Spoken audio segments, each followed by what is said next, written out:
Salut à tous, j'espère que vous allez bien. Donc, petite vidéo mise à jour sur le Bitcoin et l'Ethereum. Bien sûr, avant de commencer, comme à chaque fois, je tiens à remercier la communauté. Merci énormément pour votre temps. Merci pour les likes, les commentaires. Ça fait vraiment plaisir. N'hésitez pas à me suivre sur Twitter. Vous avez le lien dans la description. Et sans plus tarder, on va attaquer la vidéo. Let's go.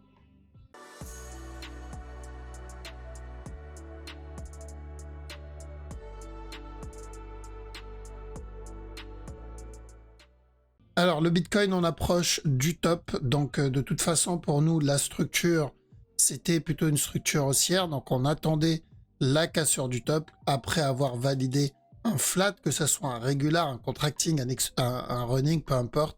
Donc, on attendait ce qui revienne péter le top. Maintenant, on va regarder l'interne. D'accord? Je rappelle rapidement aussi qu'on est toujours dans cette zone. Ok? On est toujours dans cette zone.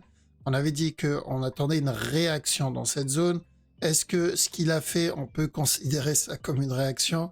Non, bien sûr que non, c'est pas suffisant. La réaction qu'on a eue, c'était un petit mouvement, 1 heure. Là, on est dans une zone weekly, donc j'attends une réaction weekly. Okay. S'il donne pas de réaction dans cette zone, c'est qu'il compte exploser et revenir probablement péter le top. Mais pour le moment, ce qu'on attend, c'est voilà, une petite réaction, que ça soit une petite fin de structure, un flag, une correction. Bon, par contre, si c'est une correction, il va falloir être patient, mais on veut quelque chose. Et ce qu'il a donné pour le moment, c'est rien, c'est juste une bougie weekly, une bougie rouge weekly, c'est rien. D'accord? Une réaction, c'est au moins une structure en interne. Donc, on revient à la petite time frame, donc à ce qu'on recherchait sur la petite time frame. Donc, quand on a obtenu ce drop, ici, on cherchait quoi? On cherchait un B, ensuite un C, et ensuite une continuation. D'accord? Que ce soit pour un régular comme ce que je viens de mettre ici, que ce soit pour un contracting ou pour un running. D'accord? Dans tous les cas, l'objectif c'était de revenir péter le top. Donc là, on le voit monter, on se rapproche rapidement du top. D'accord? Il y a de bonnes chances qu'on casse le top. Le souci ici, c'est que il y a deux possibilités. D'accord? L'une des possibilités, j'aime pas trop. Mais bon, on la connaît et on l'a déjà vu. Donc la première possibilité, c'est le contracting flat qu'on a déjà abordé dans la précédente vidéo. Donc si c'est un contracting flat, voilà, la structure est terminée et on viendra directement donc péter le top, ce qui est normal vu que c'est une fin de structure. La deuxième possibilité, c'est que la structure est encore en cours. Ok? Rappelez-vous, hier je vous ai dit qu'on pouvait avoir un up, un push et ensuite la continuation. En fait, c'est la même, d'accord? Donc, la deuxième possibilité, c'est cette structure. Donc, il peut très bien revenir péter le top, ensuite drop encore une fois, et ensuite recasser le top une deuxième fois, d'accord? Donc, gardez bien cette structure en tête. Dans tous les cas, l'objectif, c'est cette cassure du top, d'accord? Mais à la cassure du top, vu que on a obtenu ça comme move, et qu'on est potentiellement dans un B encore en cours. Donc on doit faire attention au retournement derrière et à la continuation. Donc je répète et je fais simple. Si c'est un contracting, on aura directement la cassure du top et il n'y aura pas de C, donc pas de retournement pour de l'interne. D'accord? Et sinon, on viendra tester le top ou le casser, on aura un drop, on ne doit pas péter ce bas, c'est très important, et on recasse encore une fois le top. Okay. Donc toujours la même direction. Bitcoin, c'est toujours haussier. Pour les flashman, on est toujours sur ça, et ensuite sur repéter le top. Donc ceux qui ont pris les buys en interne, il va falloir faire attention à cette cassure, en espérant, personnellement j'espère qu'on aura un running, au moins la structure sera beaucoup plus propre qu'un contracting, d'accord? Parce que le contracting en soi il est dégueulasse, mais on continue à chercher de l'achat en faisant attention au running flat sur le BTC. Alors ETH, donc l'Ethereum, on est sur une structure relativement identique, d'accord? Parce que l'objectif est le même, donc où un regular flat et ensuite il vient casser le top, donc l'objectif c'est revenir péter ce top, ou sinon on va prendre, même si ça reste de toute façon un regular flat, on va changer de couleur. Hop. Donc sinon, on peut très bien donner encore un dernier push et ensuite revenir péter le top pour obtenir un running flat. D'accord? Donc on garde la même direction sur l'Ethereum. Attention juste à ce running parce que oui, tant que ce top-là n'est pas cassé, il y a toujours la possibilité d'un running. Maintenant, s'il donne un running plus complexe, bon, on peut avoir encore quelques petits bas avant le up, mais ça change pas. D'accord? Ça change pas. Donc, gardez en tête ça. Tant qu'on est dans ce range, que ça soit pour un régular simple ou pour un régular avec un running en interne, dans tous les cas, c'est l'objectif, c'est revenir péter ce top-là. D'accord? Donc, pour ceux qui veulent juste suivre la direction, c'est ça qu'on recherche. Donc, BTC, ETH, c'est le buy, c'est toujours un up. C'est juste l'interne où vous devez faire attention parce que tant qu'on n'a pas pété ce top-là, il y a le risque d'un running. D'accord? Donc, à chaque nouveau plus bas, on tente le buy. Surtout là, si on regarde bien en 4 heures, c'est encore correctif. Tant que ça reste correctif, buy. Quand même s'il me donne ça et ça, c'est toujours la même direction. Donc, buy sur ETH.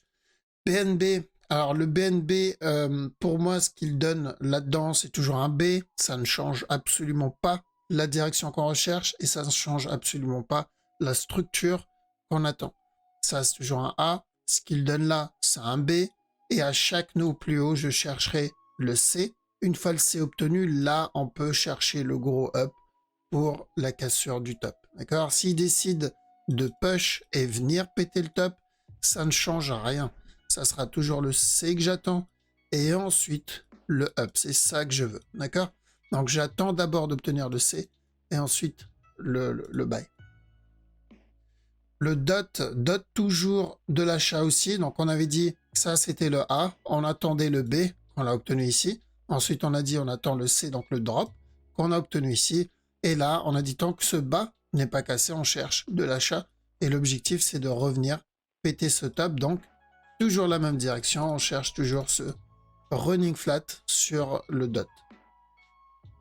EGLD aussi, ça se passe très bien. Donc, on est dans cette structure. D'accord? Donc, si on le voit corriger dans cette zone, on continue à chercher de l'achat. Donc, quand on était là, on a dit buy, ensuite sell et ensuite buy. Pour le moment, ça se passe très très bien.